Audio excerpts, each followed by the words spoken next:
Assalamualaikum warahmatullahi wabarakatuh. Bagaimana kabarnya adik-adik semua? Kembali lagi bersama saya dalam pembelajaran bahasa Indonesia. Pada pertemuan kali ini, kita akan belajar bersama tentang unsur intrinsik dalam suatu karya sastra. Ya, karya sastra di sini, sebagaimana kita ketahui, intinya sama, baik itu sastra berupa cerpen, berupa novel, kemudian dongeng, fabel, ataupun yang lainnya. Jadi nanti sama ya adik-adik, jangan bingung. Intinya kita akan membahas unsur intrinsik dalam suatu karya sastra. Ya, langsung saja. Unsur intrinsik dalam suatu karya sastra dibagi menjadi 7. Yang pertama, ada apa, Dedek? Ya, ada tema ya. Yang kedua, ada latar. Kemudian yang ketiga, ada alur.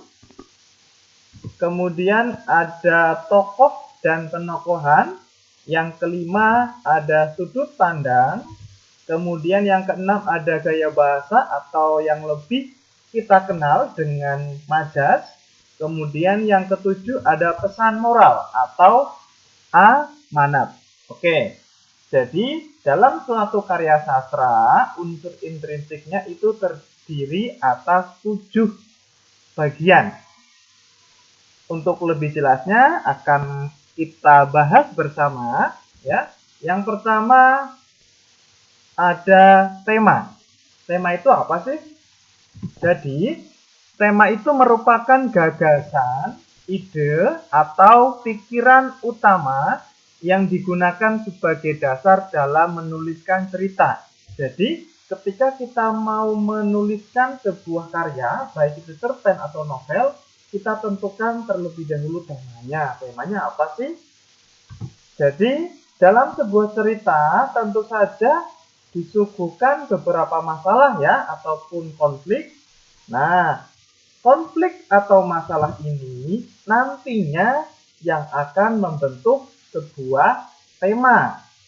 Ketika adik-adik mau menganalisis cerpen, menganalisis novel, ketika mau mencari tema, adik-adik harus menyimpulkan dari keseluruhan cerita. Tidak boleh hanya sebagian saja, tapi harus secara keseluruhan. Jadi disimpulkan semuanya. Nanti kalau sudah disimpulkan, ya dicari masalah atau konfliknya, baru akan ketemu yang namanya tema. Paham ya sampai di sini? Yang kedua, ada latar. Latar itu apa? Ya, latar adalah segala sesuatu yang mengacu pada keterangan, bisa mengenai waktu, kemudian ruang, serta suasana peristiwanya. Nah, latar di sini dibagi menjadi 4, ya. Yang pertama ada latar tempat, ya. Di mana cerita itu diceritakan, ya. Mungkin latar tempatnya di sebuah jalan raya, kemudian di rumah, di pasar, ya. Kalau fabel otomatis di hutan, di sungai, dan lain sebagainya. Kemudian yang kedua ada latar waktu, berhubungan dengan waktu, apakah siang hari, malam hari, pagi hari, ataupun berupa tanggal ataupun bulan ya, 2 bulan yang lalu ya, minggu yang akan datang, dan lain sebagainya. Kemudian yang ketiga ada latar suasana ya. Latar suasana di sini bisa berupa suasana yang menyedihkan, menggembirakan, menyenangkan, kemudian menegangkan, dan lain sebagainya.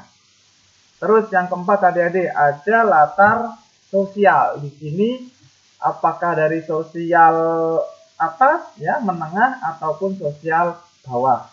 Ya. Jadi kakak simpulkan bahwa latar itu terdiri atas 4 ya. Ada latar tempat, waktu, suasana, maupun sosial. Oke, yang selanjutnya ada alur. Alur itu apa? Jadi, alur merupakan rangkaian peristiwa-peristiwa dalam sebuah cerita. Tetapi peristiwa itu dihubungkan secara kausal, artinya menyatu antara peristiwa satu dan peristiwa berikutnya itu saling berhubungan. Paham ya sampai di sini? Nah, untuk alur sendiri itu juga dibagi menjadi 3. Yang pertama ada alur maju atau bahasa lainnya progresif, kemudian alur mundur atau regresif, dan yang ketiga ada alur campuran. Contohnya seperti apa? Ya, nanti pada pertemuan selanjutnya akan kakak bahas lagi tentang contoh soal unsur intrinsik. Pada pertemuan kali ini kakak cukup membahas teorinya dulu ya. Lanjut, unsur intrinsik yang selanjutnya ada tokoh dan penokohan. Antara tokoh dan penokohan beda ya adik-adik ya. Kalau tokoh itu individu orangnya ya yang mengalami peristiwa di dalam cerita atau orang yang berperan dalam sebuah cerita, sedangkan penokohan adalah cara pengarang dalam menggambarkan watak tokoh. Itu namanya penokohan. Nah, sementara itu pembagian tokoh ya dibagi menjadi 2 ya. Jika dilihat dari keterlibatannya dalam cerita, tokoh itu ada tokoh utama ya atau sentral dan tokoh tambahan atau perifera. Itu kalau dilihat seberapa sering dia muncul dalam sebuah cerita, itu ada 2. Yang pertama tokoh utama atau sentral dan yang kedua tokoh tambahan atau perifera. Sedangkan jika dilihat dari wataknya, tokoh itu ada berapa? Ya, tepat sekali. Ada 3 ya. Yang pertama tokoh protagonis, kemudian tokoh antagonis, dan tokoh tritagonis atau penengah. Ya, kalau protagonis kita sering menyebutnya tokoh yang baik ya atau superhero-nya. Kemudian tokoh yang menentang tokoh protagonis itu adalah tokoh antagonis. Sedangkan tritagonis sebagai penengah. Nah, pembagian tokoh sudah. Sekarang kita lanjut ke penokohan atau cara pengarang dalam menyajikan watak tokoh. Ya, ada 2 adik-adik ya.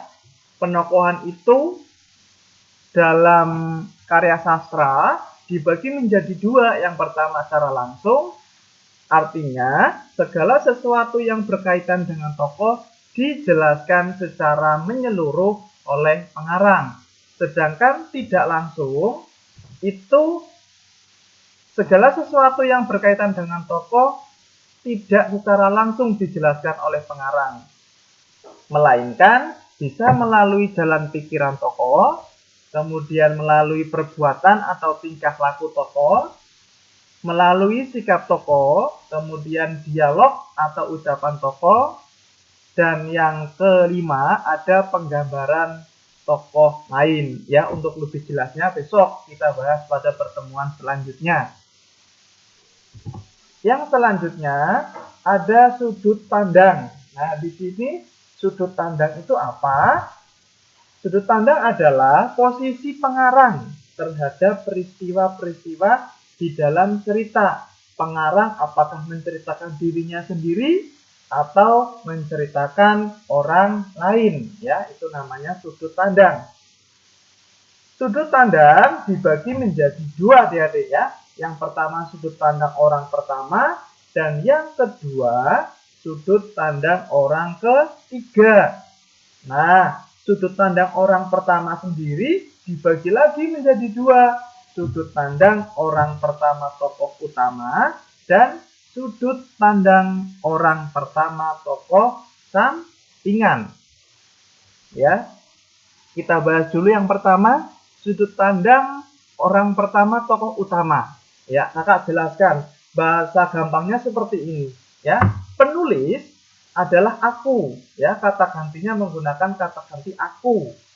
Kalau sudut pandang orang pertama, ya, penulis adalah aku sebagai tokoh utama dan mengisahkan dirinya sendiri.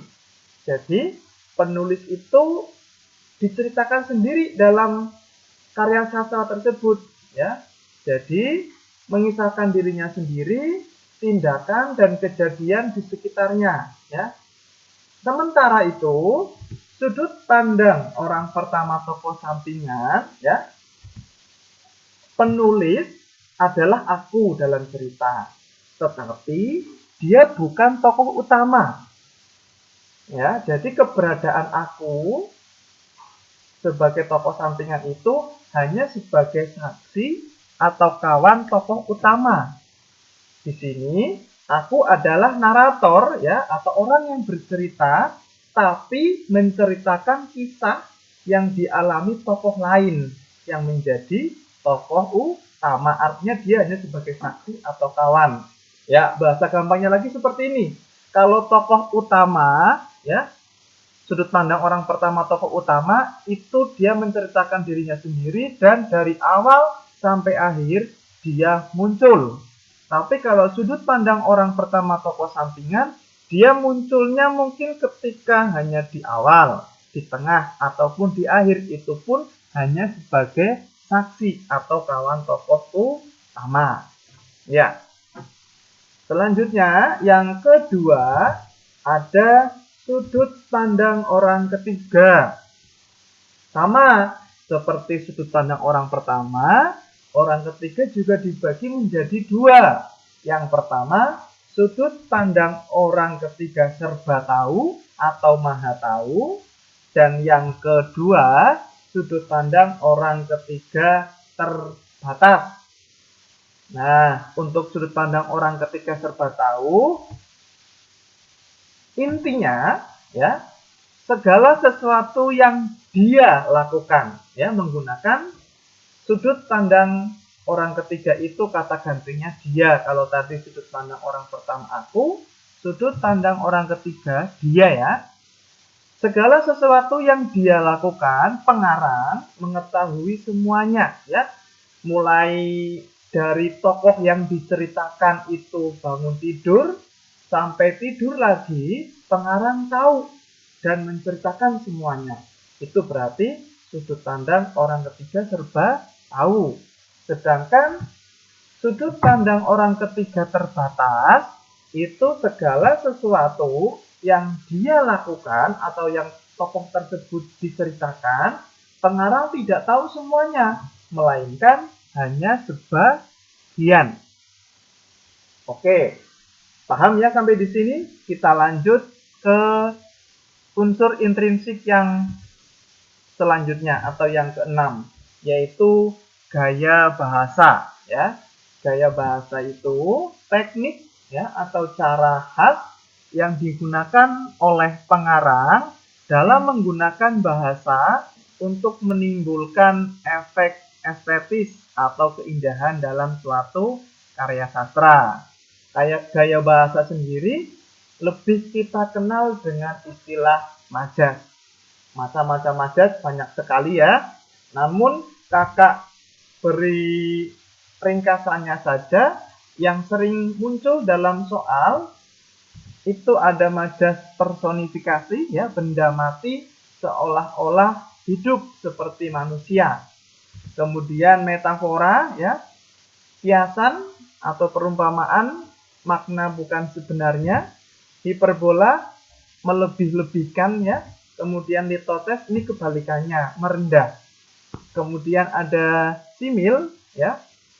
Kemudian ada ironi atau sindiran, klimaks, ya, dan anti klimaks dan lain sebagainya. Ya, nanti untuk contoh soal majas kita bahas pada pertemuan selanjutnya, ya. Jangan khawatir adik semua. Dan sudut pandang yang terakhir yaitu ada amanat. Nah, amanat di sini merupakan pesan moral yang ingin disampaikan penulis kepada pembaca. Pesan yang seperti apa? Ya, tentu saja pesan yang baik atau yang positif. Nah, di sini sebuah amanat erat kaitannya dengan berbagai hal yang berisi ajaran positif, ajaran kebaikan, ya, ajaran yang bermanfaat bagi kehidupan dan tentunya mendidik agar si pembaca itu bisa menjadi manusia yang lebih baik lagi. Oke, itu adik-adik ya, ketujuh unsur intrinsik dalam suatu karya sastra. Cukup jelas ya untuk penjelasan lebih lanjut, contoh maupun latihan soalnya kita bahas pertemuan selanjutnya. Jangan lupa seperti biasa adik-adik, jika pembahasan yang kakak sampaikan bermanfaat, jangan lupa like ya, kemudian subscribe dan komentar di bawahnya jika ada pertanyaan yang perlu ditanyakan kepada kakak. Demikian yang dapat kakak sampaikan. Kurang dan lebihnya mohon dimaafkan. Billahi taufik wal hidayah. Wassalamualaikum warahmatullahi wabarakatuh.